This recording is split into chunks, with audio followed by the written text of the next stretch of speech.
Hello, everyone. LJ Young for DebtAintMyDaddy. My name is LJ Young, and I am a 100% debt-free motivational speaker and personal finance educator. So what I do is I create plans. I help people become debt-free that have never been debt-free, don't really understand money except according to what society says. And so how I do this is I tell you stories of compared to when I was in debt versus how I see things out of debt. So for the first 40 years of my life, I was in debt and I didn't even know I was in debt. That is just the weirdest thing to say, okay? But I didn't know. And what I know now is that I did not financially invest in myself first. I was just listening to outside entities of how to do my money. And if I don't know how to do my money, how can I choose somebody outside of myself to help me with my money? Because I don't know if they really know about money or not. Because I didn't know about money, so it's just the weirdest thing. Anyway, I always say for the people that don't understand money, this is the first thing I'd say: invest in yourself first financially. Nothing will have a better return when you master your own finances. Master your own finances, everything outside of you will be a piece of cake. Trust me. So I say a couple things in the beginning so you'll understand where I'm coming from. So money is spoken in two languages: debt and debt free. When I was in debt, I only spoke debt, but I didn't know any other language because that's how I was raised. This is the way it is. Credit, debt, money.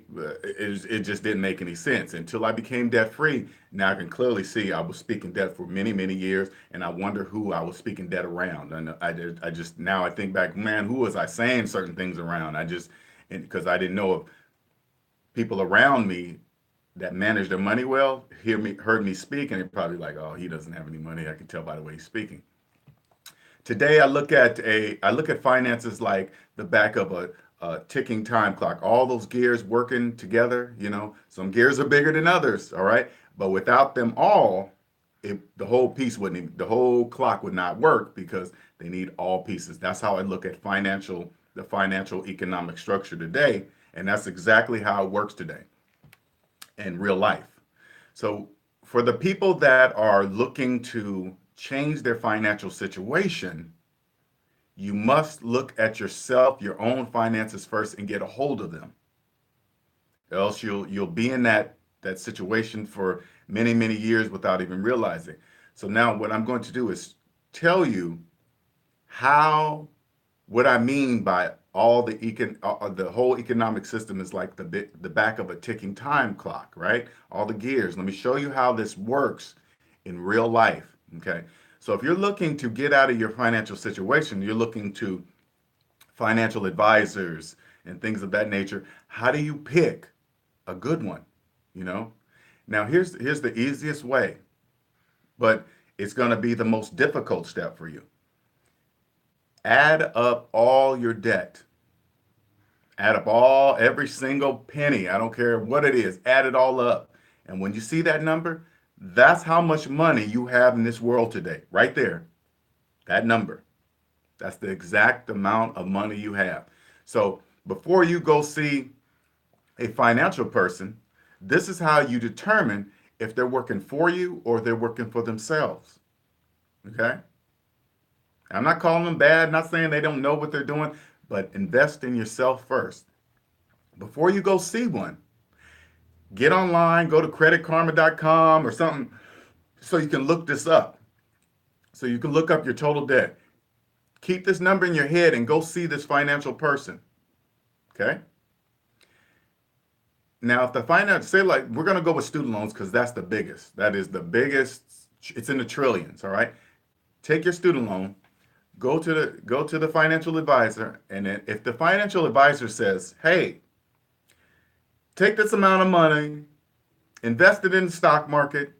It's going to triple or whatever, and this is how much return compared to." They always do comparisons to the return on investment compared to paying off your student loan versus the investment over here, and then they make it sound complicated. Let me tell you something. Money's it's not complicated at all. It's not even complicated. So this is what you do. If you come across an advisor that does that, you just go like this. All right, financial advisor. If I'm negative 100,000 in student loan debt, negative, not a debate, it's mathematical. If I'm negative 100,000 in student loan debt, where is this money coming from for me to invest outside of yourself, invest into the stock market? Where's it coming from? You have to say, where's it coming from? They have to give you an answer. And the answer is, you have to literally borrow it because you literally do not have any money. Literally. You literally have to borrow that money to invest in whatever engine or entity they're asking you to invest in. It really is that simple. And let me show you how it all works together, okay? And all you got to do is just follow the math. Here we go. Tick tock, tick tock, tick. And here's all the gears. This is how the system runs. It runs just like this. Just like the teeth on a zipper. It works just like that, okay? It works just like that, trust me.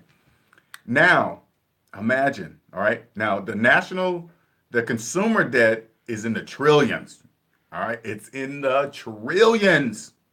All you got to do is look, all you got to do is pay attention. Pay attention. And say to the guy like this, say, hey, no, not to the financial person. Think to yourself, if student loan debt is in the trillions, and they're advising me to invest in something else, something can't be right, because if people were investing, making money, would the national student loan debt be trillions of dollars? No, it would not be trillions of dollars, because people be paying it off with this so-called money that they're making in the stock market, right? But what you got to remember is this. This is how I see it, and it's clear as day to me. If national debt is in the trillions, that means there are a lot of people that do not understand that they're in a negative. Okay? They do not understand their bank accounts in a negative. So if they're investing in the stock market, they literally have to borrow that money to invest. And where's that money likely coming from? The bank. Now, I'm not knocking the bank, okay? Please don't be one of those people that think, ooh, banks are evil. Banks are the big bad guy. They're not. Why? Because their business is to make money. That's their business. Find opportunities and make money from it. I get it. I totally get it. It's business. Never mix your feelings with business, ever. How you feel about them is totally irrelevant. Don't ever do that. Don't ever mix feelings with your money. You'll lose. Right? And the banks understand that. Look how big the towers are downtown of banks. There's a reason for that, because they know how to manage money and they never mix feelings with business. All right? So they literally have to borrow money from the bank to invest because you have no money. So how many people? It's got to be a lot. It's got to be a lot, because if we're in trillions of dollars worth of debt, those people that are in a negative, the majority of those people are investing with money they don't have. Where's that money coming from? The bank.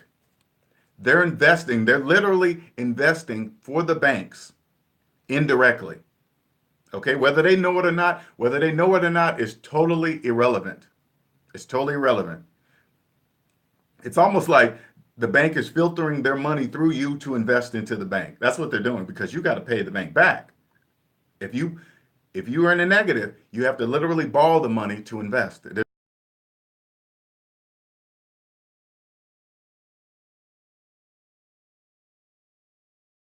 Math says so. Invest in yourself first, always. There will be no better return than investing in yourself. If you pay off, say like you have a student loan that's earns 6%, or you're paying 6% on this loan. Okay, I'm just throwing out some numbers. 6% on this loan. You pay that loan off. Now that's 6% in your pocket. You're not giving it away. That's a guaranteed investment. Investing in the stock market is not guaranteed. You're not guaranteed to make X amount of dollars. You're not guaranteed of nothing. But if you invest in yourself by paying off your student loan or your debt in general, that's guaranteed return on your money. Why is it guaranteed? Because that money is no longer going out of your pocket. It's staying in your pocket. It's yours. You cannot be afraid of facing that total amount of debt. Don't be like everybody else. All you got to do is pay attention to the environment.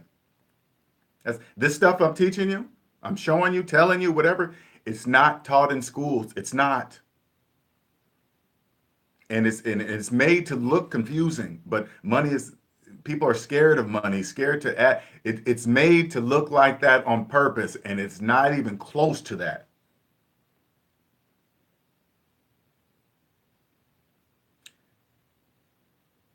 Look at the numbers. Don't be scared of them. Do not be scared of your debt number. That's the first step I had to take. I had to face to see how much debt I was in.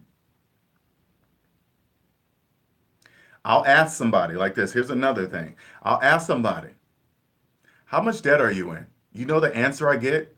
I don't know. Whatever. I can't take it with me. I don't know how much debt. Do you care? No, not really. It's like, and I think to myself, did I answer? I had to have replied the same way. Matter of fact, I know I did. I didn't care. Long as I had a job and a steady paycheck, I did not care how much debt I was in. That is the craziest thought ever when I think about today. That's financial suicide. That's the largest red flag ever. I don't know. Do you care? No. Now I'm gonna give you an example of what that really is. Okay, but I'm gonna use a different example. Say like, because let me step back. Because what you don't understand is that you're literally a slave. You're a slave to debt. Why? Because this is money that you haven't even earned yet. So you got to get out in the world, get a job, hour by hour, earn that money to pay this debt back. So you're taking your money and handing it over here. You're taking your money. You're just a middleman. You're taking your money, hand it over here. Take your money, hand it over here. That's all you're doing. You're not doing anything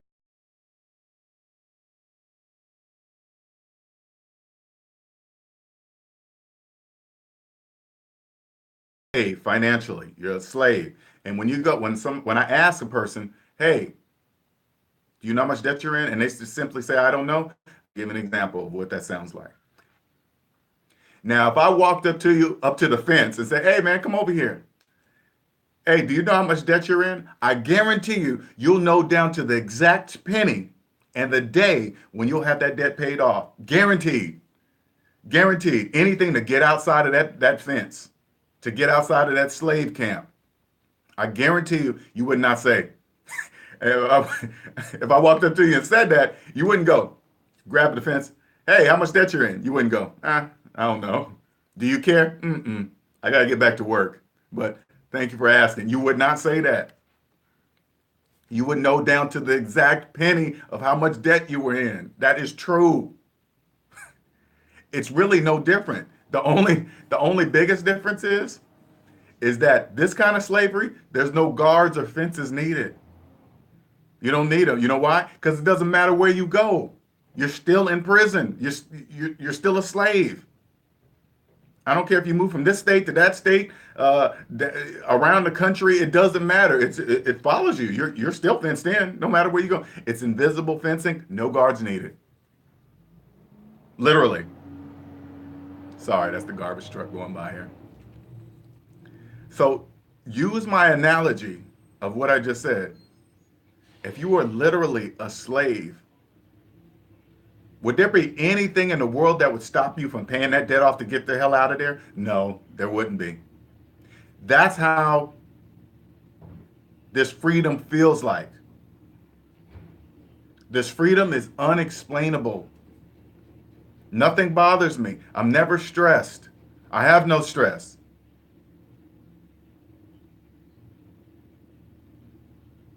I've never experienced such freedom ever.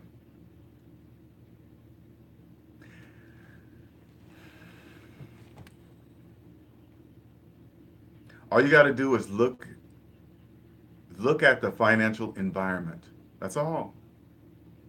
All you got to do is pay attention. Google Google national debt, student loan debt, car loan debt, mortgage debt, and look at those numbers.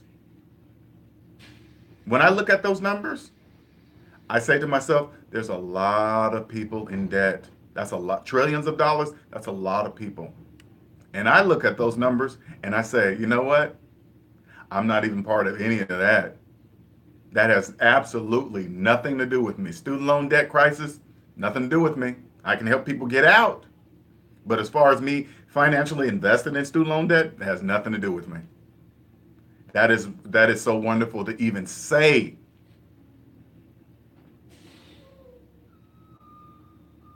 Right there during the videos. All right, you guys have a wonderful day. Wonderful Friday, actually. You guys have a wonderful Friday. And until next time, if you please like, subscribe, share. If you have any comments, if you think I'm right, if you think I'm wrong, all comments are welcome. I mean, not rude comments, but all comments are welcome. And I'll explain why certain things are the way they are. And I'll justify it with math. Not saying, hey, who do you think this guy is? I don't like him. Just say, but is his math right? That's all I want to know. Is my math right? If my math is right, that's all that matters. All right, you guys have a wonderful day. Bye-bye.